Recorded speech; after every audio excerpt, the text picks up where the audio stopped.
bend around me. The disturbance seemed to emanate from the sanctuary's furthest chapel. As I cautiously approached, the sense of dislocation intensified with each step. So this was the tomb of the beloved King William the Just, beatified here as the martyr and catalyst of Mobius's crusade. I was reminded of Kain's journey as a fledgling vampire, how Mobius coerced him to travel back in history and assassinate William, thus igniting a genocidal hatred of vampires among the citizens of Nosgoth. And here I discovered the source of the displacement. The Soul Reaver itself, laid out like a holy relic, and broken, apparently in the battle between William and Kain. I had not thought such a thing was possible, until, of course, Kain shattered the blade against me when he tried to strike me down. Thus, the captive spirit inhabiting the Reaver was released, and binding itself to me became my symbiotic weapon. And so the Reaver met its former self, still imprisoned in this corporeal shell. I watched, mesmerized, as the Wraith blade uncoiled itself and snaked down the length of the physical blade. Embracing its twin, its mirror self, the Reaver's long dormant spirit was now fully aroused, and for the first time, I felt the true presence of this other entity, willful, ravenous, and deranged from thousands of years of imprisonment.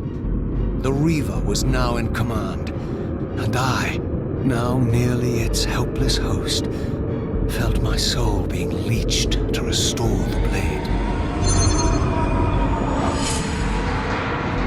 But the Reaver knew better than to destroy its host, and just as I neared the brink of oblivion, the blade released its hold on me. As I recovered, I realized we were now bound together in a fragile alliance. The Reaver no longer merely my symbiotic weapon, but a sentient parasite competing for control. What have you done to me, Mobius? Is this your trap? How mine? Don't forget it was Kain who led you here, not I.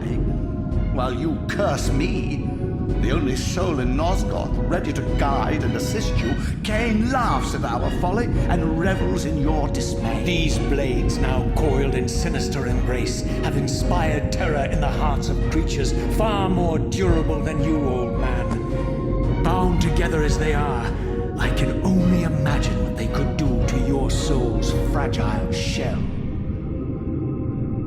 Raziel, I beg you to stay your hand.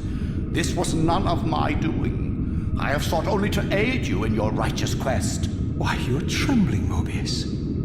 Has your confidence abandoned you? You seem to have made a fatal error by leaving your precious staff behind. Is that where all your courage comes from? Listen to me, Raziel. You don't know what you're doing. I have taken an enormous risk by appearing here before you, so defenseless, yet eager to prove my good intentions. If there's anything left of the Seraphim in you, you won't do this. While you threaten me, your true enemy eludes you. Don't concern yourself with Kain, old man. He'll join you in hell soon enough. As you said, death comes for us all. Yes, the wheel of fate demands it. What did you say? The wheel of fate. The inexorable cycle of death and rebirth to which all men are compelled. We serve the same God, Raziel. To strike me down would be striking God's own attendant. And I don't believe even you would take that risk. I tire of your games, Mobius. Now that I know you fear me, I needn't concern myself with you. Kain is waiting for me. Go then, Raziel. Seek Kain out and destroy him in the name of the one God we both serve. You, who were once a Seraphim priest, murdered, profaned, destroyed, and reborn again from his mercy. You are now most powerfully equipped to be his agent, his instrument of restoration and retribution. My own vengeance is motivation enough.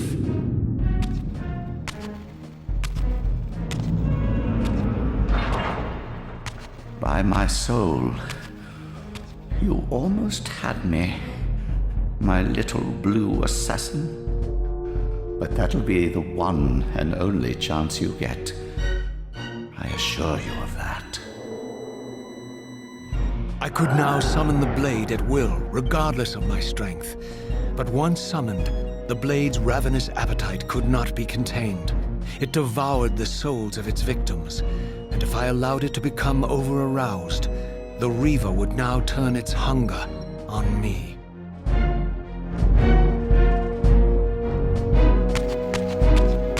So this was the legendary Janos Audron, reputed to have been the most ancient and diabolical vampire to have ever existed. According to folklore, he lived high in the cliffs of Nosgoth's northern mountains and preyed mercilessly on the defenseless villages below. His reign of terror ended when the Sarafan finally hunted him down and tore his throbbing heart from his still-living body. This relic came to be known as the Heart of Darkness, and was supposedly imbued with the power to restore vampiric unlife. The Sarafan therefore guarded it carefully, lest the heart fall into the hands of their enemies. But I wondered, could Janos Audron truly have been as monstrous as depicted here? Or was this merely artistic license by the Sarafan, who sought to lionize themselves by demonizing their darkest enemy?